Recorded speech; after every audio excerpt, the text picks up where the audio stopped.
Assalamualaikum warahmatullahi wabarakatuh. Perkenalkan, nama saya Maulana Ibrahim, salah satu dari anggota kelompok 5 dari mata kuliah Bahasa Indonesia. Di sini saya dan juga anggota kelompok saya akan mempresentasikan tentang perbedaan kalimat dan juga kalimat efektif. Nah, di sini anggota kelompok saya itu ada um, ada ada Syahid Muhammad, ada saya sendiri Maulana Ibrahim, dan juga ada Dandi Rafis, ada juga Muhammad Zulfikri, dan juga Alexander Dialova. Jadi apa sih kalimat apa sih yang dimaksud dengan kalimat efektif gitu kan? Kalimat efektif itu adalah kalimat yang mampu menyampaikan pesan dengan jelas dan tepat sasaran tanpa kelebihan kata-kata yang tidak perlu. Ya, singkatnya itu kayak kalimat efektif yang bisa diartikan sebagai kalimat yang to the point atau singkat dan juga jelas, juga padat. Nah, dalam konteks penggunaan bahasa yang lebih formal, kalimat efektif itu mengutamakan kesederhanaan dan kejelasan. Penulisannya itu memperhatikan struktur kalimat yang padat, pemilihan kata yang tepat, serta juga menghindari ambiguitas atau kebingungan dalam penyampaian sebuah pesan. Ciri-ciri kalimat efektif itu ada 3. Jadi yang pertama itu singkat, jelas, tepat, dan padat.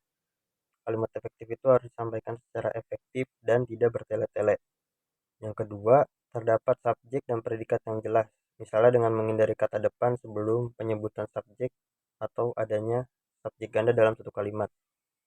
Lalu yang ketiga, tidak menggunakan kata hubung pada kalimat tunggal, contohnya seperti dan Budi mengambil bola. Lalu contoh kalimat efektif ini ada 5. Yang pertama, Budi pergi bermain bola. Lalu yang kedua, acara 17-an berlangsung meriah. Lalu yang ketiga, jika terdapat mahasiswa yang melanggar peraturan ujian, harap lapor petugas. Lalu yang keempat, dapatkan gelas cantik setiap pembelian 1 sabun. Dan yang terakhir, tak jauh dari situ, Andi dan Anwar mendirikan tenda. Nah, lalu bagaimana dengan kalimat tidak efektif? Nah, setelah kita memahami apa itu kalimat efektif, sekarang saatnya kita berkenalan dengan kalimat tidak efektif. Berikut pengertian kalimat tidak efektif dan ciri-ciri yang bisa kamu simak. Yang pertama, sesuai dengan namanya, kalimat tidak efektif merupakan kalimat yang penyampaian tidak efektif. Jadi, bisa dikatakan sebagai kalimat tidak efektif adalah kalimat yang tidak dapat menyampaikan pesan atau informasi dengan jelas dan tepat sasaran. Yang kedua, kalimat tidak efektif biasanya berbentuk terlalu rumit atau bertele-tele dan ambigu sehingga pembaca atau pendengar kesulitan memahami maksud dari kalimat tersebut. Selain itu, kalimat ini juga bisa disebabkan oleh kurangnya tepatnya penggunaan tanda baca pada kalimat sehingga pembaca sulit memahaminya. Lalu ciri-ciri kalimat tidak efektif. Contoh kalimat tidak efektif bisa kamu lihat dalam kalimat berikut ini. Kepada hadirin jemaat sekalian, telah sampailah kita di penghujung acara yang sangat amat menyenangkan hati ibu bapak sekalian. Silakan kembali ke aktivitas masing-masing. Kalimat tersebut tidak efektif karena terdapat banyak pengguna kata jamak yang membuat inti kalimat sulit dipahami. Selain itu, tidak ada juga penggunaan tanda baca yang digunakan. Jadi, bisa disimpulkan bahwa ciri-ciri kalimat tidak efektif adalah bertele-tele, banyak menggunakan kata jamak, menggunakan tanda baca yang kurang tepat, dan memiliki subjek dan predikat yang kurang jelas. Contoh kalimat tidak efektif. Nah, berikut 5 contoh kalimat tidak efektif lainnya yang bisa kamu simak. 1. Para tamu dipersilakan untuk duduk di kursi kembali. 2. Handphone adalah merupakan alat untuk komunikasi yang memudahkan kita menghubungi berbagai banyak orang.